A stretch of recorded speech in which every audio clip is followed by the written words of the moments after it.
kugusia hili, pengine labda una mtazamo wako.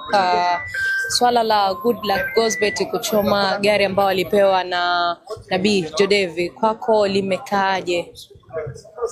Sidhani kama limekaa kwangu kwa sababu amechoma, na kila mtu ana uhuru wa kufanya ambacho anaona kiko sawa, kama havunji sheria. Kwa hiyo sidhani kama nahitaji kulizungumzia sana,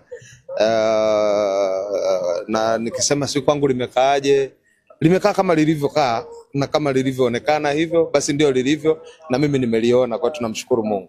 Ulipata nafasi ya kuzungumza na Goodluck kipindi anapitia haya matatizo ama changamoto labda? Na huwa mambo mengine ni private sana ambayo tusingependa kuwa tunaya expose hapa, lakini jua sisi ni waimbaji wa Injili na hii ni familia ambayo tuna issue zetu, tuna mazungumzo yetu, tuna namna yetu tunawasiliana, na sidhani kama ni sehemu sahihi sana kusema tunawasiliana ama tulizungumza. Hayo yamebaki uvunguni namna hiyo, lakini elewa tu hii ni familia ya gospel ambayo tuko pamoja katika mambo mengi na tunashirikiana kwa namna hiyo.